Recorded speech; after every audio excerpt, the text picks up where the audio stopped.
tarde de reapresentação é tarde também de muito treinamento no Vovozão. O técnico Wagner Mancini comandou um trabalho, reapresentação geral, depois do Clássico Rei. Os atletas tiveram 2 dias de folga, não houve treinos no domingo nem na segunda-feira, mas nessa terça tarde o grupo voltou a treinar em Porangabuçu. Foi um treino aberto, pudemos fazer as imagens que vocês estão observando dessa parte aí do treinamento. O Mancini depois começou um outro tipo de trabalho e acabamos não podendo ficar em campo. Estou chamando a atenção só para dizer que os jogadores colocavam a bola ali no meio do campo e tentavam acertar a trave. Todos eles fizeram essa tentativa, mas o treino foi bem interessante, um trabalho técnico, tático, com todos os atletas que estão participando do grupo presentes, à exceção daqueles jogadores que estão ainda no departamento médico. O zagueiro Ramon, os volantes ou meio-campistas Lourenço e Mugni, o meia Bruninho e o atacante Daniel Mazerotti. Esses jogadores continuaram fora dos treinos. O Lourenço ainda esteve no campo de jogo fazendo um trabalho de ativação física. Ele fez algumas corridas, ele corria da linha de fundo até a linha de meio campo. Ele estava ali na lateral, mas marcando lá como se fosse a linha de fundo para a linha de meio campo. Ia para um lado, para o outro, voltava atendendo as informações do departamento físico e, óbvio, também da fisiologia. Quem também fez um trabalho separado foi o próprio Daniel, o atacante Daniel, fez esse trabalho. Daniel Mazerotti também trabalhou em separado do grupo apenas nesse período. O torcedor pode me perguntar, isso aí já significa que o atleta inicia o período de transição? Não, foi um trabalho muito rápido. Quando existe a transição, são vários trabalhos diferentes e intercalados de parte física.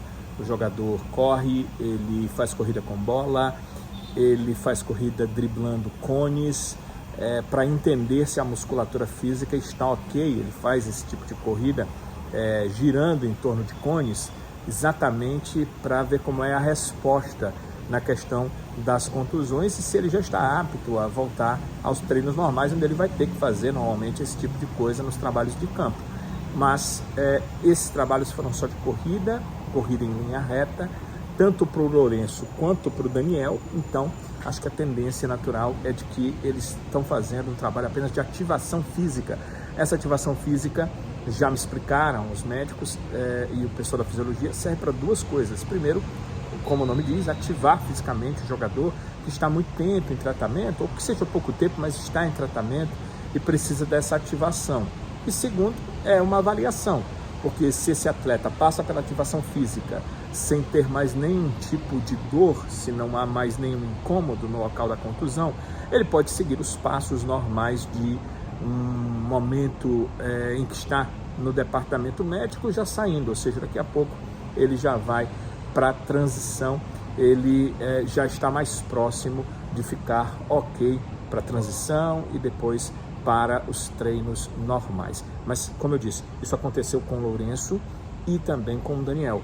Os outros atletas não foram a campo, devem ter ficado com trabalhos de academia, com trabalhos no próprio departamento médico, tentando voltar, óbvio, o mais rápido possível, porque a previsão do Mancini é que ele terá todos esses atletas à sua disposição. Ele, na verdade, não falou o nome do Daniel, mas em todos os outros casos, ele acredita que todos eles já estarão ok para a partida contra o ABC, que acontece na quarta que vem. Então é isso.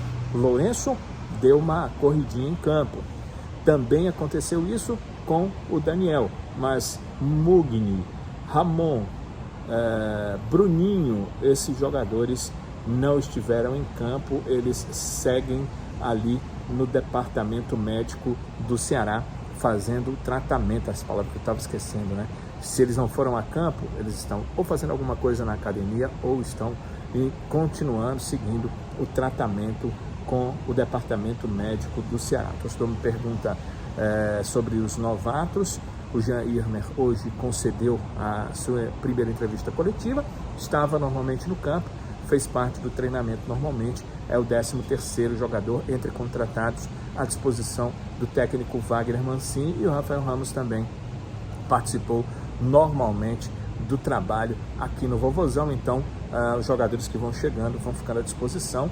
Dá para entender agora que já são 14 as contratações do Ceará para a temporada 2024 até aqui. O torcedor tem me perguntado em relação a contratações, se o Ceará ainda irá contratar. Eu já disse em outros vídeos e sigo dizendo que entendo que há 3 setores que o Ceará poderia buscar reforços. É claro que quem está dentro do clube tem todas as avaliações e informações e talvez entenda que dentro do grupo há condição de essas lacunas serem fechadas.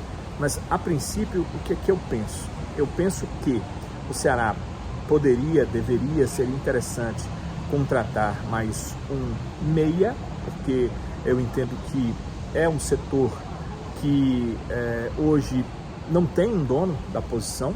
Não sei se vocês concordam, mas o Recalde, às vezes, em alguns momentos, ele tem pejos do jogador que a gente imaginava ao chegar, pelo que a gente já viu dele.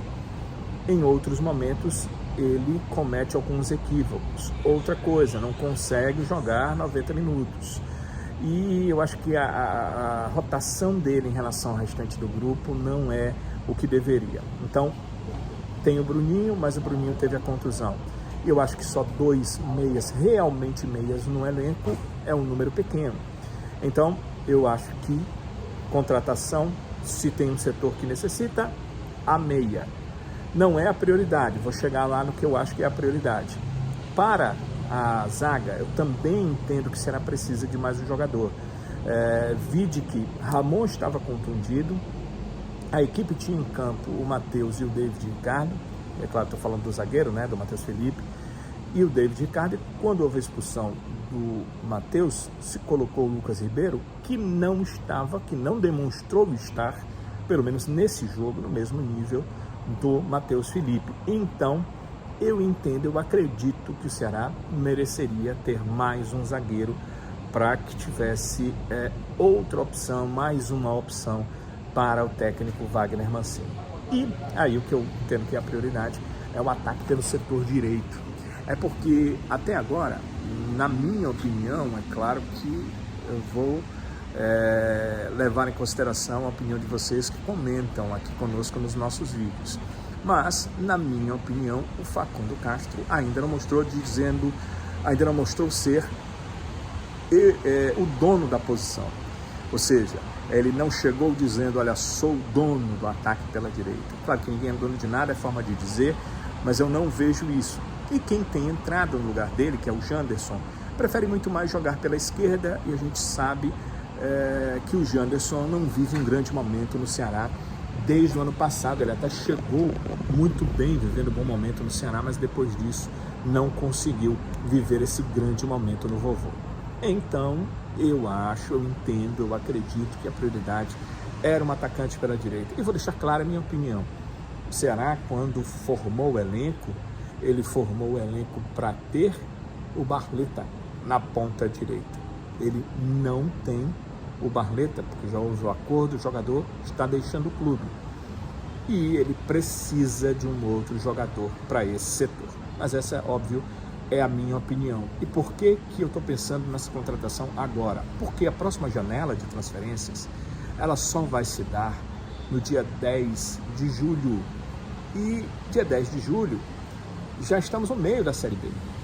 E eu entendo que esse jogador precisa estar aqui, pelo menos para o início da Série B do Campeonato Brasileiro. E como as contratações podem ser feitas nessa primeira janela de transferências nacionais até o próximo dia 7 de março, eu entendo que se tiver que buscar um jogador, acho que é muito bom contratar mais um zagueiro.